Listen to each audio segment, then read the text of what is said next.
But you always, good point. So sorry. Do one of these classes, that way more people who are affected by EDS, those who work with people affected by EDS, can just have a better idea of some of the fundamental things that we need to adjust while we're working with those with EDS, or if you have.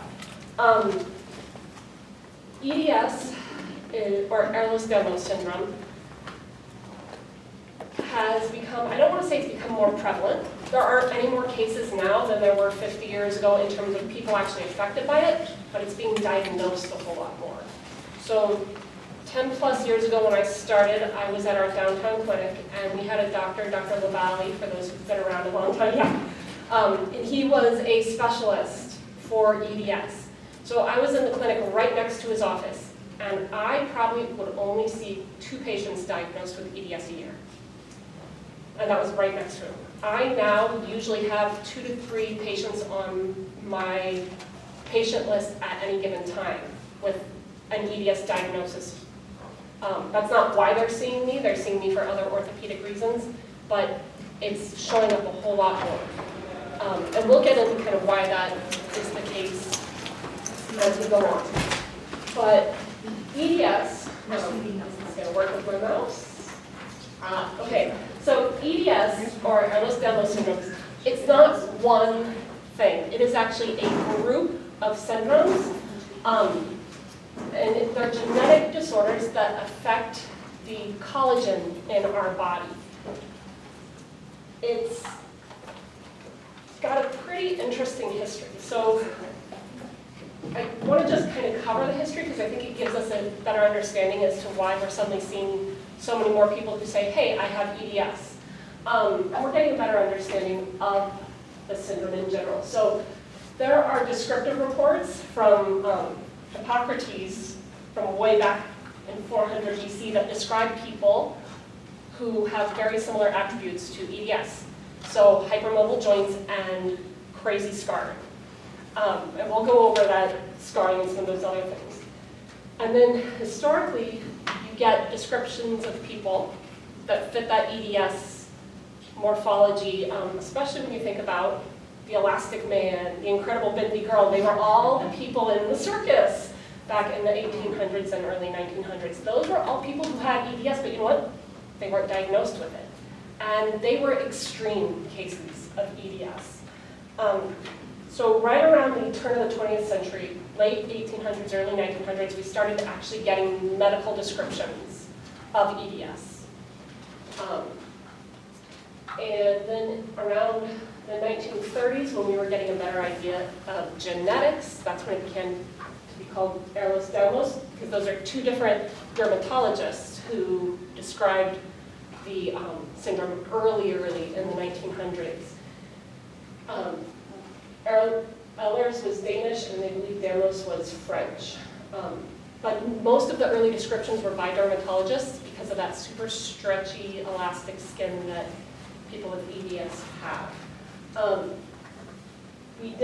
So I love this one here. 1966, guys, that was only 60 years ago, only 300 reported cases.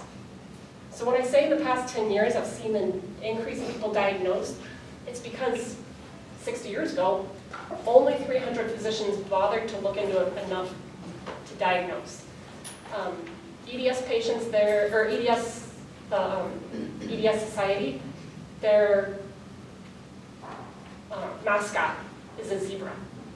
Because there's a medical term turn of phrase that says, when you hear hoofbeats, think horse, not zebra, and EDS is the zebra. Well, we're beginning to realize that those zebras are riding around disguised as horses. That those EDS is much more prevalent in the population than we realize. In the late 90s, they divided EDS into 6 different subgroups. And after about 20 years or so, they realized that 6 subgroups wasn't enough. So just in 2017, the International Consortium published the current classification, which divides it into 13 different subgroups. And this 13 different subgroups. Having this paper come out in the 2017 is one of the reasons that we're seeing a big uptick in EDS diagnoses, because suddenly it's on physicians' radars and they have more to look at than just those initial 6 descriptions. Sorry, clicking the wrong button here. We're not going to stay on this long. This is the chart that lays out all 13 different types of EDS. The thing I love about it is it shows you how common it is. HEDS, which is what we're mostly going to be talking about today at the very top, is about 1 in every 3,000 to 5,000 people, as opposed to these last 4, which are only 1 in a million. But this also shows you that we have specific genes for most of them. We know exactly what type of collagen most of these are affecting, and it gives a little description of some of the major features, major distinguishing features. But we're going to focus, like I said, mostly on the top one. I do want to talk a little bit about collagen. So EDS and HSD as well are both impairments in the formation of collagen. And collagen is so important. It is the most abundant protein in the body. There are 28 different types of collagen within our body. Now, most of those types of collagen are collagens 1 through 5. And EDS mostly affects types 1, 3, and 5. So I want to make sure I've got my notes open on the right page here. Collagen, you can see, I love this little infographic because it really highlights all the different places collagen is in the body. It affects our adipose, or our fat tissue. It affects our eyes, our blood vessels, our muscle, our skin, our ligaments, all our interarticular cartilage. Collagen is everywhere. So when you have a client with EDS, or when you are diagnosed with EDS, it's not just because you can bend your elbow back beyond normal. It's affecting your whole system, and we will talk about that and how that pertains to exercise as we go on. Oh, sorry, I am really, this mouse clicking thing is not working. Just let me know. Oh, come on. Do you need a new battery? No, it's just, it doesn't always work for me. I end up leaving it around the clinic all the time because I get frustrated with it. So, throughout the body, how collagen affects, and collagen impairment specifically, affects our different systems. So, musculoskeletal system, you're going to have hypermobile joints. The other thing that's not rock solid, they're still doing research on this, but they are beginning to see a correlation between the rate at which muscle can strengthen and develop and EDS. There is a beginning to see just kind of a slower build of muscle in EDS patients. Once again, they're still, you're going to hear me say this a lot, they're still doing research on that. But that's a great thing, because it means we're going to be getting more information.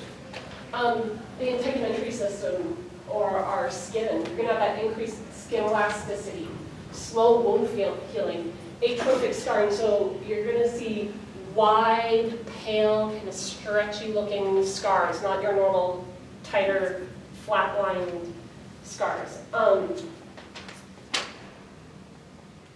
In the nervous system is brain and all your nerves.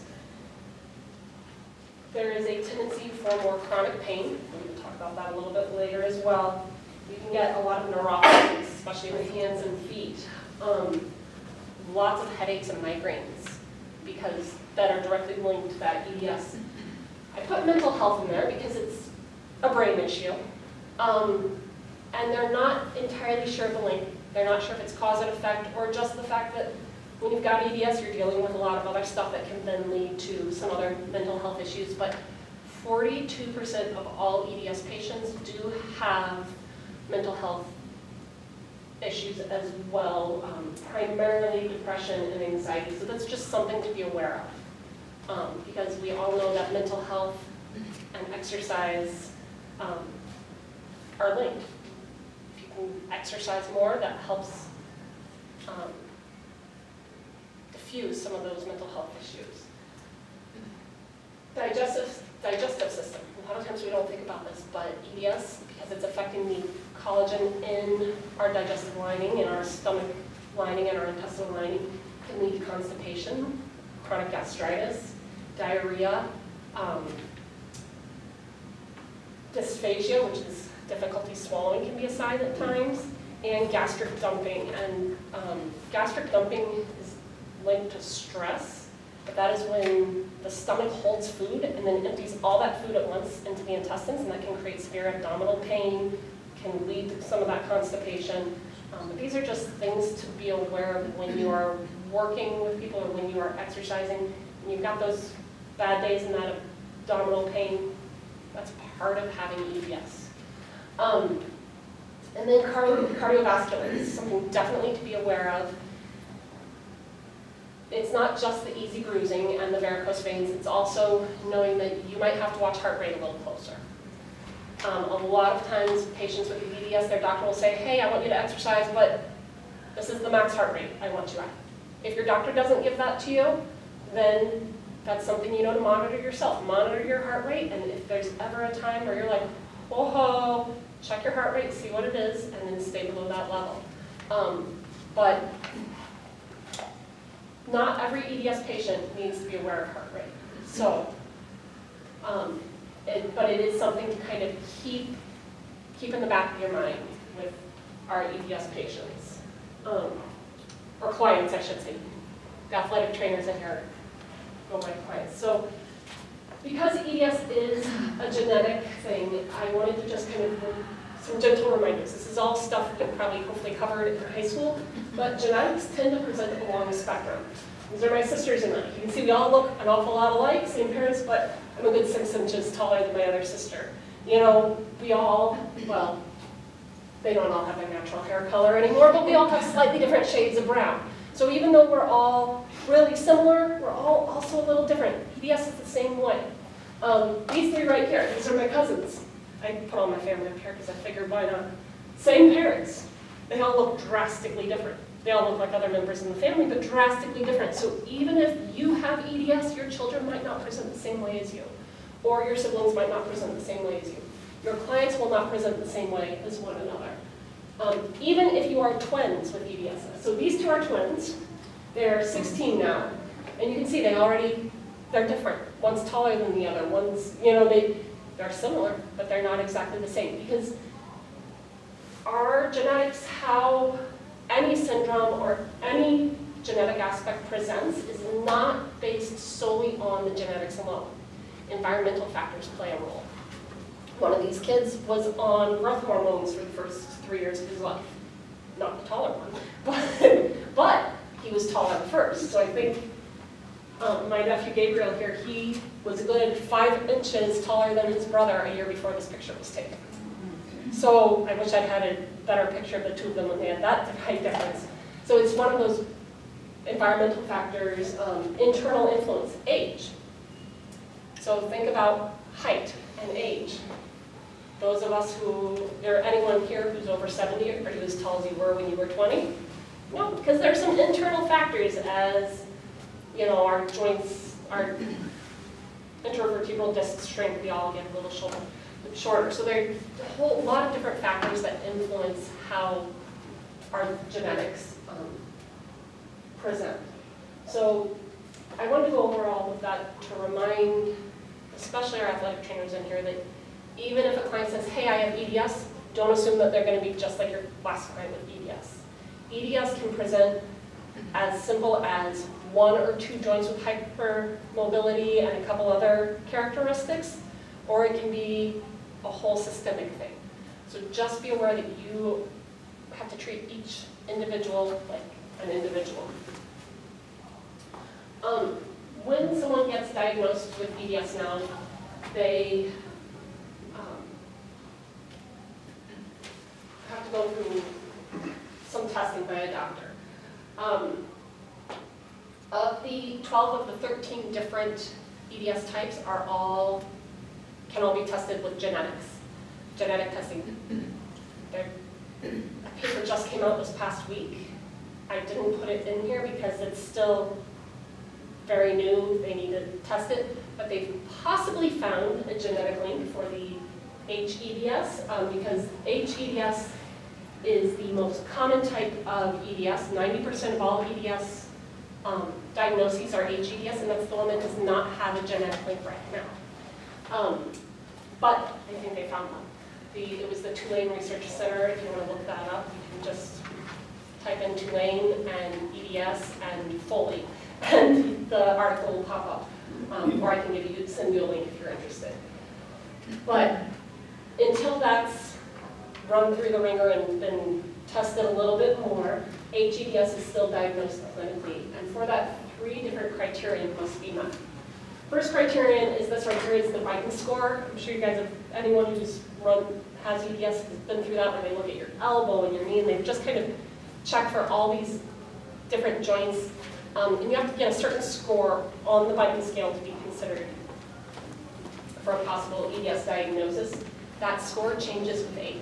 Pre-puberty is a little higher than, I think, 16 through 50, and then over 50 is a little lower than that main group. The second criterion is not really just one criterion. You have to meet 2 of 3 characteristics, and for each of those characteristics, there are like 20 things that you have to meet like 5 out of 20 things. It's this huge long list. I didn't post it because none of us here can diagnose that. You have to go to a doctor to be diagnosed. I think right now, as far as I'm aware, Dr. Heidi Collins is the only one in town that does an official EDS diagnosis. But they look at flexibility, family characteristics, skin mobility, all sorts of things with that.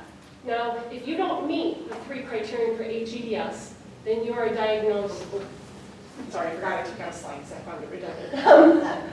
You are diagnosed with HSD, which is the Hypermobility Spectrum Disorder. And I do want to clarify that if someone has an HSD diagnosis, that does not mean that they do not have the same severity of symptoms as those with EDS. It just means they didn't meet the 3 criteria. HSD can affect your entire system just as much as an official EDS diagnosis. So it doesn't, the one diagnosis over the other doesn't mean that, oh, you're worse off than I am, or anything like that. It's just whether or not you meet the criterion outlined by the EDS Society. So now we get to get into the fun stuff, the reason you're all here, which is exercise. There are 8 things I really want to cover in terms of guiding exercise and safely exercising. That's the key thing, is safely exercising. And we're going to go through these one at a time. First thing I do want to point out is that with hypermobility, every joint is unique. Your right knee might not be as hypermobile as your left knee. You're not going to be symmetrical side to side. You are not going to have the same, you might be stiff in your hips and hypermobile at your elbows. So you really have to look, catalog your body. Be aware of your body. As you age, something that was hypermobile might become hypomobile or less mobile over time. Stretch those tight joints. Stretch those tight muscles. Stretching is okay. What you want to watch out for is hypermobility in your adjacent joints. So and I couldn't find a great picture of someone doing this hamstring stretch with their knee hyperextended. But if your hamstrings are tight, because maybe your hips are tight, but doing this stretch is going to make your knee hyperextend and put your knee at rest, or maybe you've got some instability in your back, and leaning over like that is putting straight on your back, then put your foot up the wall and lay flat. Now, knee can't hyperextend because the wall's in the way, and the floor is going to prevent that low back instability from causing any problems. So be aware of your body. You're probably going to say this 8,000 times. But knowing your body, and if it helps, journaling about the different parts of your body, what you feel, can help you kind of realize where are your hypermobile areas, where are your weak areas, where are your tight areas that you need to stretch. So that's, know each individual joint. The other thing I want to cover is hypermobility is not instability. So, for example, in your knee, being able to get your knee beyond straight and bend it slightly backwards doesn't mean that you're going to dislocate your knee doing exercises. If you have hypermobility but you've never dislocated a joint, then when you are exercising, the two things to keep in mind are just to not let that joint hyperextend. Protect it, keep it soft in a way, keep a slight flexion to it. Don't let it go beyond, the average in range. And you want to strengthen your small twitch stabilizing muscle fibers. So that's a lot of kind of smaller movements, things like planks or planks with movement and perturbation type things. I'm sure all these athletic instructors are thinking, like, oh, I know what I do for, you can ask them, hey, how would I help strengthen the stabilization around my knee? And they can give you 20 different things to do depending on what you love to do.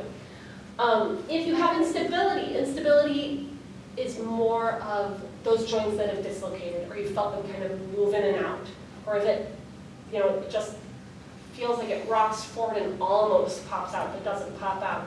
That's more of an instability. It's the inability of that joint to stay where it should. When you have an instability, brace it if you need to brace it. We're going to talk a bit more about that right after this. But you want to avoid twisting through unstable joints. So if you have a client, athletic instructors, or those of you with EDS, if you have a knee that pops out, it's really painful and you don't want that to happen, I would recommend not twisting through that joint. I tell people keep your hip and your toes in line, or your nose and your toes is even better. So instead of twisting as you do something, pivot.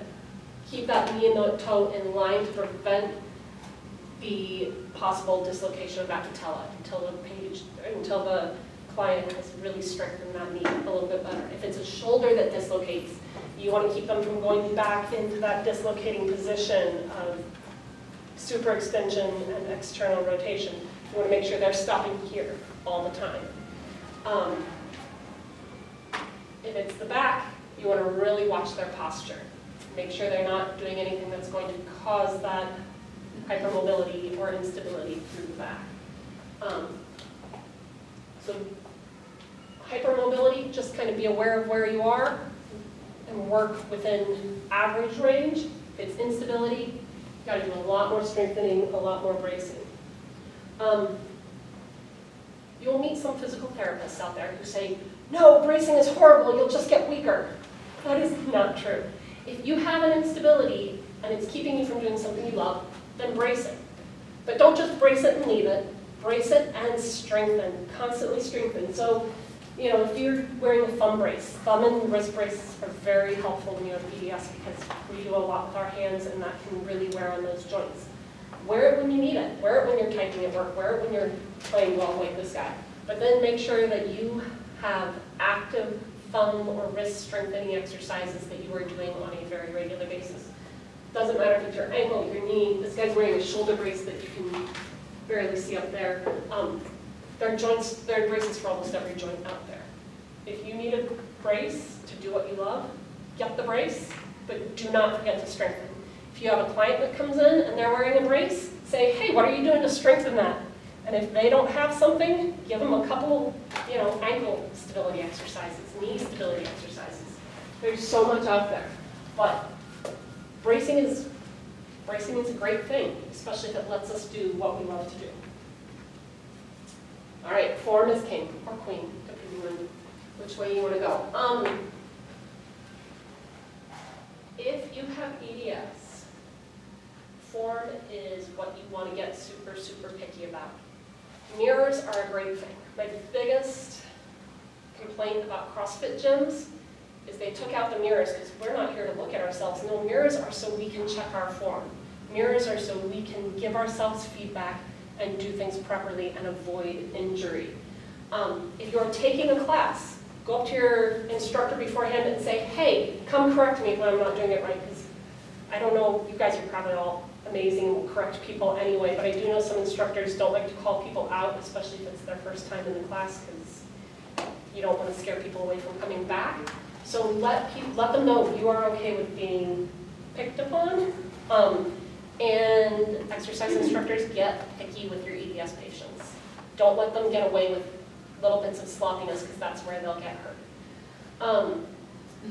You can use physical restraints to keep them, so for example, that shoulder one, if you are in a body pump class and you're doing overhead presses and you notice your client kind of extending beyond, get them up against the wall so that when they do an overhead press, they can't go back. They're stuck out in front. And have them do that against the wall for 2 or 3 or 4 classes. Lots and lots and lots and lots of reps until they learn that that's where they need to be. Get creative with it. If you find something you love, master it. Go learn how to be a yoga instructor or a Pilates instructor or a body pump instructor, because I'm sure all these athletic instructors in here will tell you to get your certification.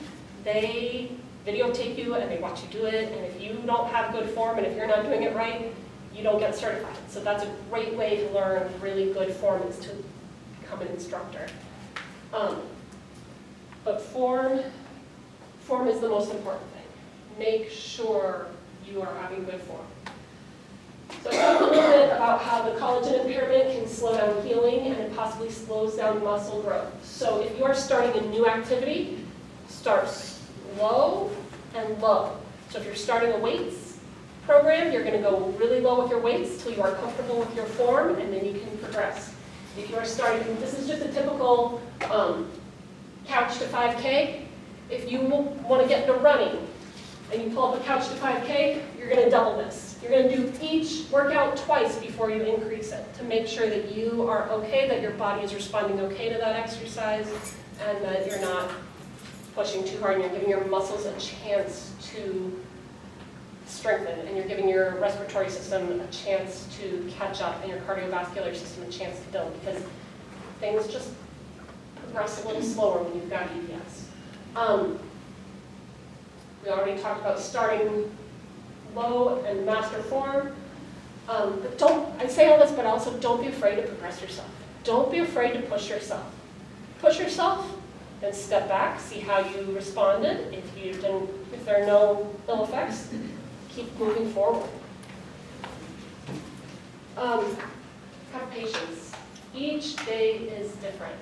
So a lot of clients with EDS talk about brain fog, fatigue, some other crazy symptoms that don't sound like they go with hypermobility, but they're very real. It's part of that whole system response that you can have with collagen. So if your client comes in and just says, man, I can't today, sorry, I'm going to skip, don't let them skip.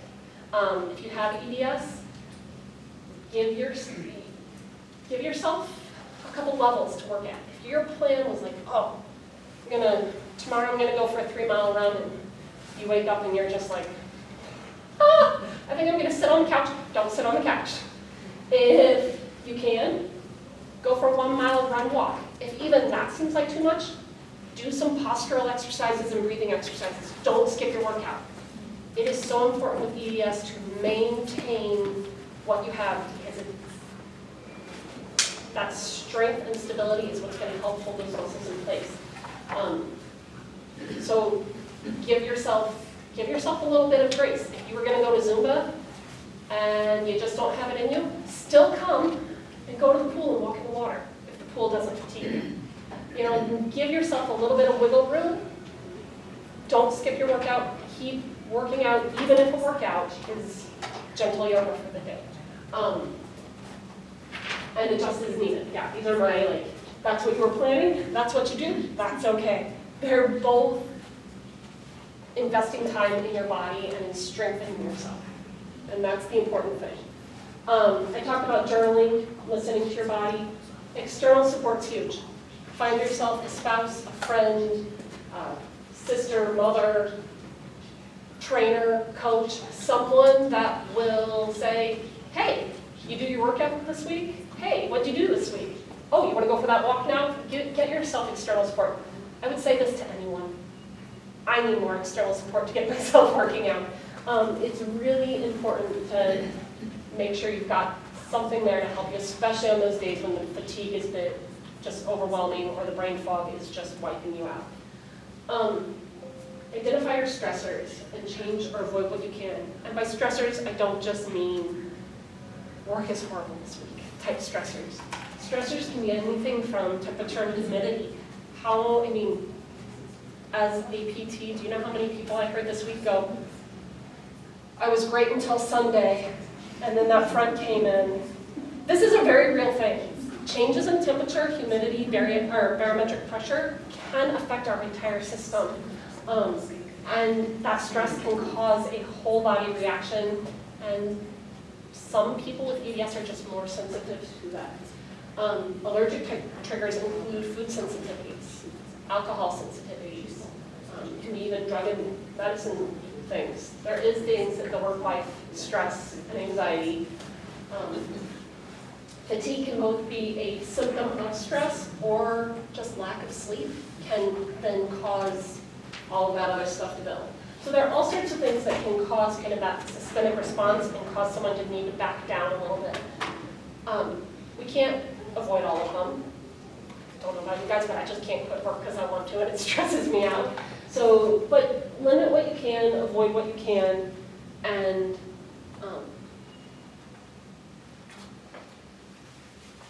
that will help kind of level out those days of fatigue. I do want to talk a little bit about chronic pain, just because it's a huge thing for those with EDS. Most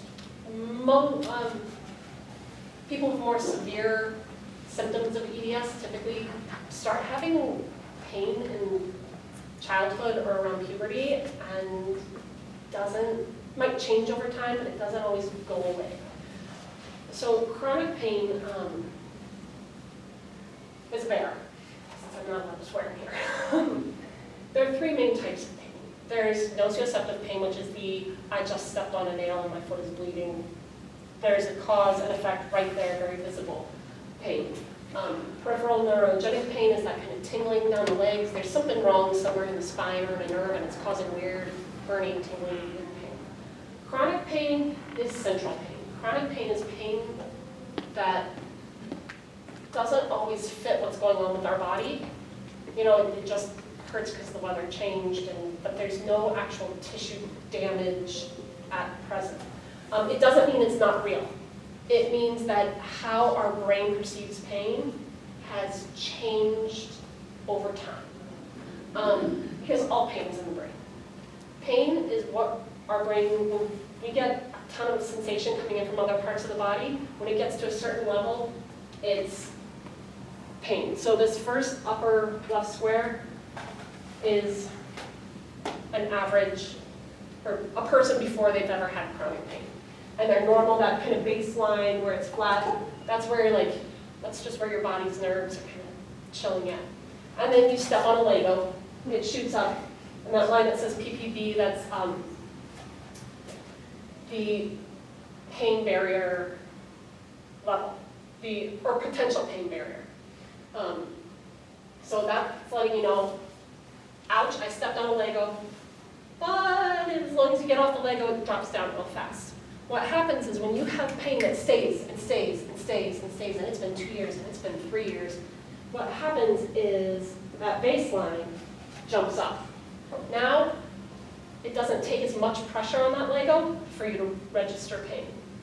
That's why sometimes people say, my pants are rubbing on me and it hurts.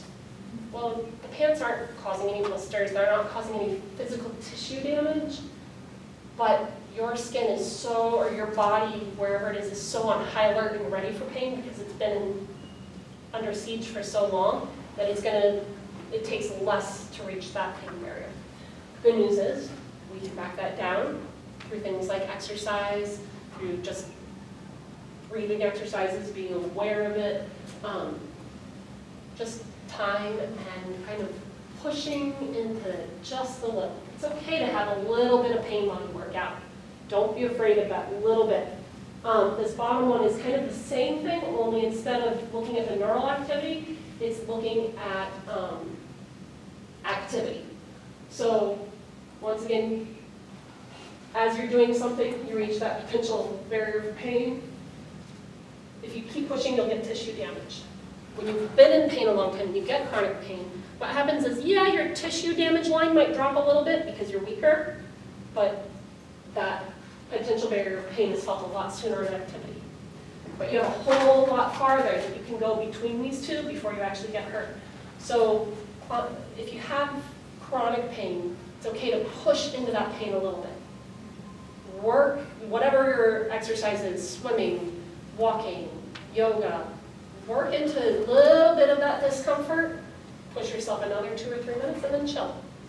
But the more you can push into it just a little bit, the more you will, in this case, elevate the line, in that top case, drop that blue curve down. So if you're interested in chronic pain and how it affects the brain, there are a ton of courses out there. They're fascinating.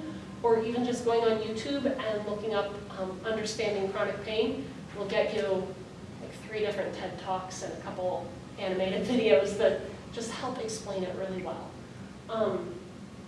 So because of the chronic pain and all those stressors, life in general can wear you down. We tend to use a jar of quarters analogy. Chronic pain takes 3 quarters every hour. You know, stress at work takes another 3. We kind of spend our energy throughout the day.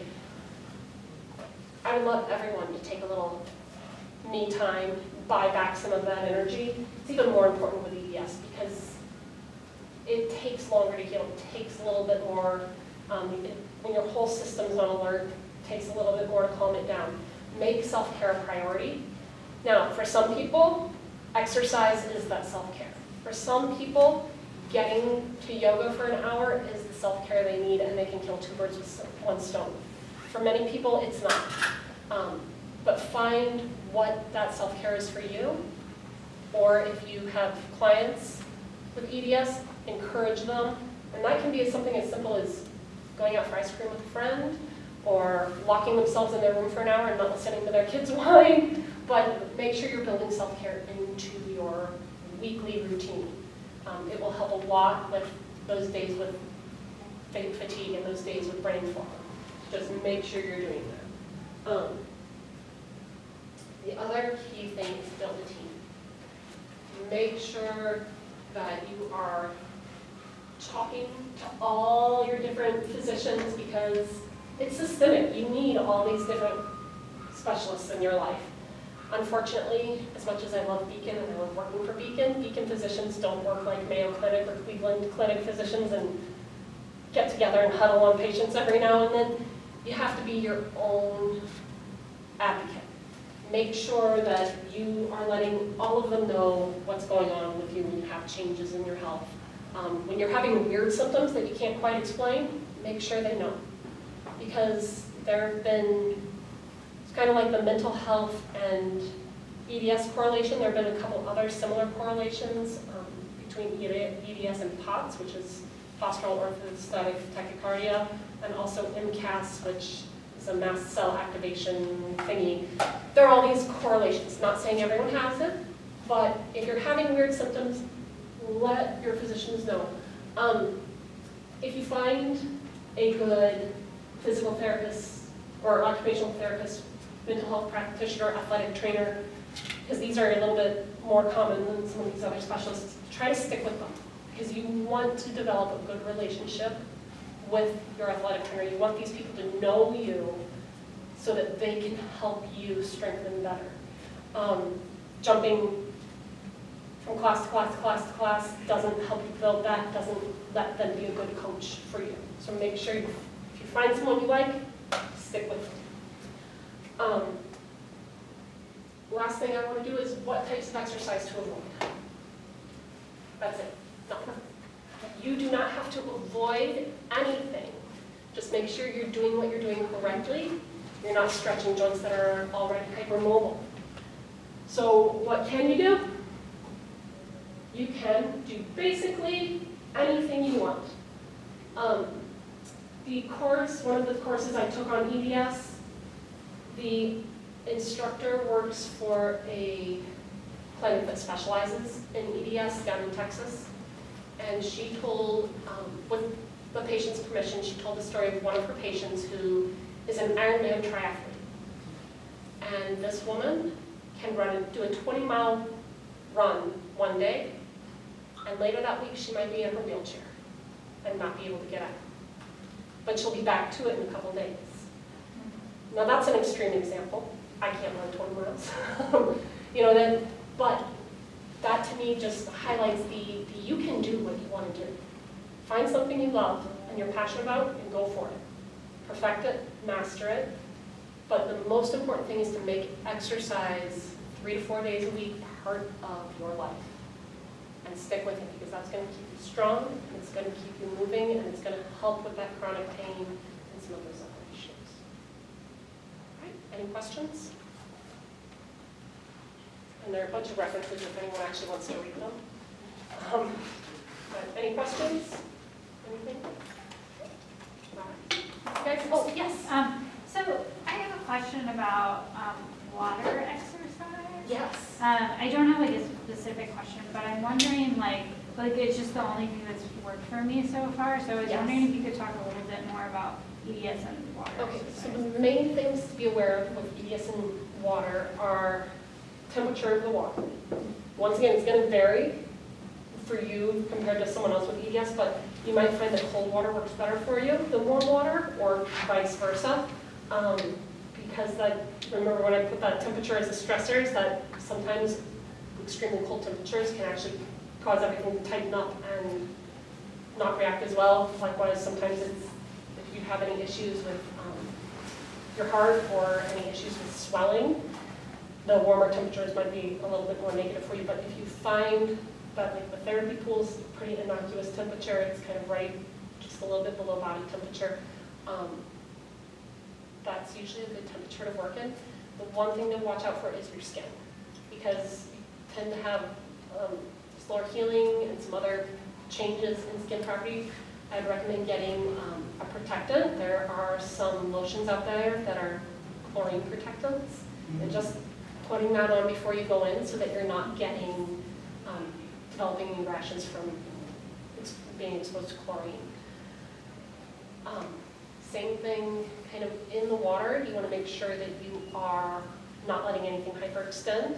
Kind of keep your joints soft. Just that slight bend in the knee. Don't let them hyperextend as you're doing any of your walking. Swimming is great. It's a fantastic overall body workout. Were you doing swimming, or like swimming? So the one thing I would watch out for is if you have any shoulder issues and you're using the kickboard, don't let yourself sink. It's hard and crazy. But sometimes you can kind of sink and get that kind of like a weird hyperextension through the shoulder. So just make sure that you are kind of pushing down onto that kickboard and not letting yourself just hang from it. And other questions or any more, if you want more specifics? Are there like waterproof braces? That is a good question. What I would recommend doing is buying a brace that is your pool brace, as opposed to your not pool brace, and then just wearing it in the pool and then letting it dry. Because I don't think there are, and I don't really. You can tape things like using a kinesio tape, but once again, that tends to be a little rougher on the skin if you're prone to skin irritants or anything like that. But I just get a brace and call it your pool brace and let that one be the one that gets shot with chlorine. Yeah, thank you. Yes. Following up on what she asked, where do you get that chlorine protectant? They used to sell it in the hospital, what's it called? Gift shop. And if you give me your name afterward, I can look up. You can get it on Amazon too. Everything's on Amazon. Yes. I think everything. It's called chlorine protectant? It's called hydro. I have to look this up. This is something I should have noted now. It's like it's not called chlorine protectant. It's like a hydro something, but it's like a hydrophil lotion or something. I'm trying to look something up back here. Yeah, It's definitely on Amazon. it's on Amazon. I bought it. And then my other part of that is, has Beacon ever considered using ozone or something else besides chlorine? I think the state regulations allow it now, because that's toxic. I don't know. Unfortunately, that's way above my pay grade when it comes to Beacon facilities. So that, I'm not sure, but that would be a great thing to bring up to Beacon if they ever have any facility surveys. I had a question about braces. Yes. So of that medical team or Yes. whatever, who is the person you go to for that kind of thing? So- 'Cause I've bought a couple off of Amazon and Yes. it's like, they slide down in garbage. So and knee it's braces like, are a pain in the well, rear. I Hip brace. and I Those are could, also. oh my Yeah. God. it's- So if you have an orthotist No, or I have nothing. orthopedic doctor, okay. I have no team, not even CP. Okay. Right now. So first get a PCP, and then they can, the PCP can recommend things Okay, themselves. so go for it. Probably won't, but an orthopedic physician, not necessarily an orthopedic surgeon, but an orthopedic physician or a pain management specialist. A lot of pain management specialists in town, they are, it's a different type of training than the orthopedic specialist, but they are just as familiar with the anatomy and physiology and musculoskeletal system, and they can give great feedback. Physical therapists can also help. Okay, and for pain management, does anybody know of any in town that shy away from medication? Almost all of them. Good, okay. Yeah, the ones That's that what used I to be figured. heavily, like, Yeah, were the ones that people would travel yeah, no. 30 miles, 40 miles to see so they could get their meds. Those Okay. people have all retired or left because it was very frowned upon. Yeah, okay. There are a couple really good ones in town, and I can give you names. I'm sure the other people in here who see pain management can also give you their favorites or not so favorites. Do you have another question? Is there anyone, even who's just regionally, who does fitted compression, where I had a doctor who tell me that, like in UK, the Ehlers Danlos Yes. UK, they have it, like they'll have like, swimming shirts that support the shoulders and, Yeah. but the one that like really seriously expensive, they They are always try to seriously get it on expensive. Amazon, I went, So I have one pair of leggings, I don't know, fit myself, That's a good question. I know we used to have lymphedema specialists that would do that things for lymphedema patients, and I bet they could do that as well. It's one of those things that People don't. most physical therapists and occupational therapists, we learned how to do that way back in school, but then sorry, I've been out of school for a decade, I don't remember how to make one. I'd have to go and have some education around that. So I wouldn't get like a swimsuit, like, Yes. the compressive, the stretching, Yeah. swimwear, and just in general, because, Yeah, it'd be nice. that would be, I would, Ankles, a lymph specialist might be the person to see, because they're going to be the ones that are most familiar with measuring and fitting adults for compression garments. The pediatricians, or pediatric therapists all do it as well, Hey, but Dr. Canteri tried to send me in like years ago to get like a bilateral fitted brace. yes. They kept turning me away the one place they wanted me to go, and finally like I could go to English. So I tried something in like Walmart. He's retiring soon. Maybe. He is practicing just a few days a week. I saw TRT. Any other, oh, yes. Sorry, I have a lot of questions. So what do you do if you dislocate something while exercising? If you are familiar enough with your own body to pop it back in place, like a kneecap, you just have to knock over. Some people are comfortable getting their own shoulders back in place. Put it back in place, ice, rest, go see your doctor to make sure there's nothing damaged. And then you can either go see a therapist to try to, what can I do specifically to strengthen this? But bracing and gently starting to exercise again, one of the really tough things is in anyone, once you dislocate, you're more prone to dislocate again. EDS, that's like, that'll just, instead of being like twice as likely to dislocate again, you're now 3 or 4 times more likely to dislocate because you're stretching out those already stretchy ligaments and tendons. So ice right away, getting it, putting it kind of in a shortened position, just letting everything calm down for 2 or 3 days, and then getting back into moving and protecting it.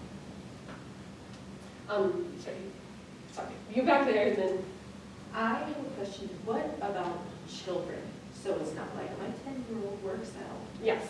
but she has tried Mhm. certain sports and it has not gone well. So what Keep trying is different safer that doesn't cause all the pain? things. What does she love?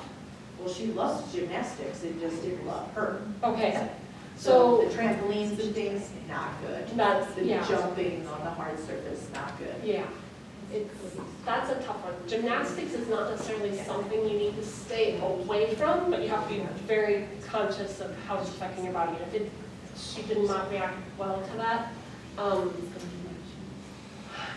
I think swimming. Swimming is a good one, especially, there used to be a synchronized swimming class out of Notre Dame for kids, which might appeal to her. She might be gymnastics kind of performance side of it. And it would be much more gentle on her joints.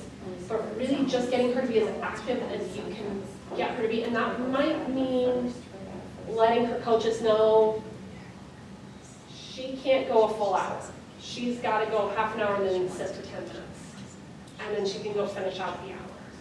So it might mean talking to her coaches and letting them know she needs to modulate her activity. But I'd say find something she loves. The other thing, if she loves gymnastics, look into aerial gymnastics. Because then there's not the jumping, and it requires way more core strength. That's the ropes, that's the, Swings. yeah, there's hoops and swings. I have one on here. Where is it? They call it aerial yoga. Oh, this is aerial gymnastics. So it's, takes a lot of core strength, but there's not the impact. But you do have to be very careful about dislocation. I don't know if she has enough muscle Yeah. in her entire being. She stretches in all places. Yeah. Then even something as simple as getting rid of some running, or maybe finding a month. How old is she? That's tough because a lot of places won't let you bring your kids till they're 12. Because I was going to say a Pilates class would probably be great for her to start drinking that, or even dance. Ballet would be excellent. But just making sure you talk to the instructors and saying, she is hypermobile, I do not want her stretching beyond a certain point. She, make sure you talk, whatever you do, talk to her instructors. That's the most important thing, so they know to watch and to be mindful of her activity. Can you tell me something about local resources for helping you get, like with physical therapy, you can only go in when the knee is bad, the hip is bad, shoulder is bad. It's not going to help you like globally.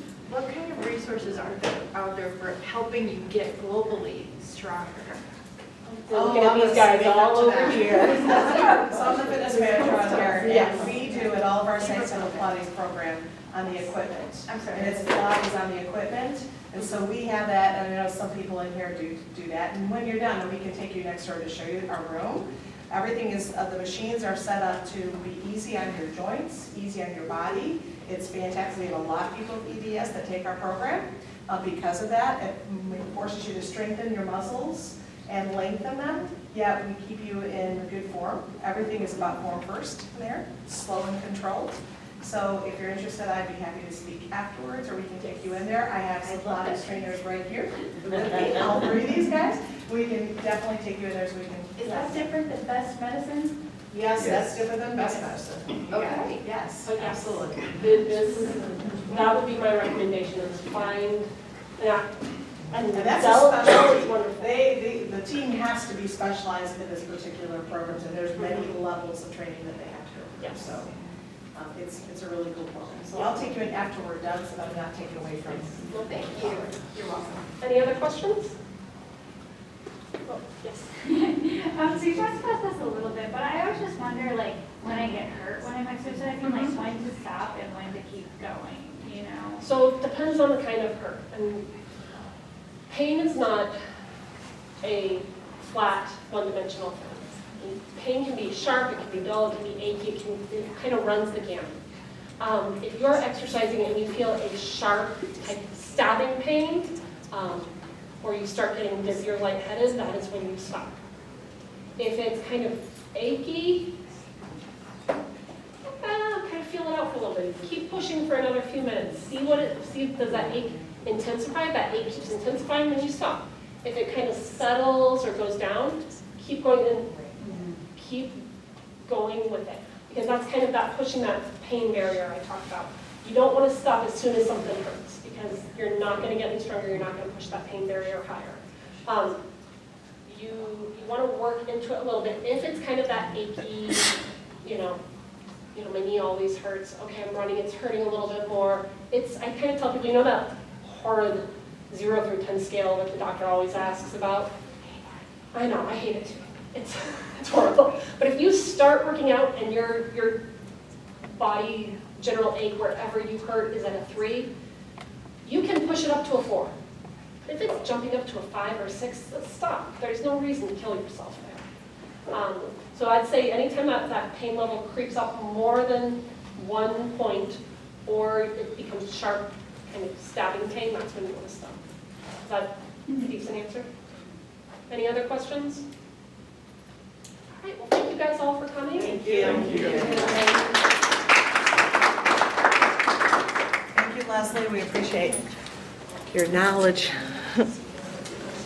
Yeah.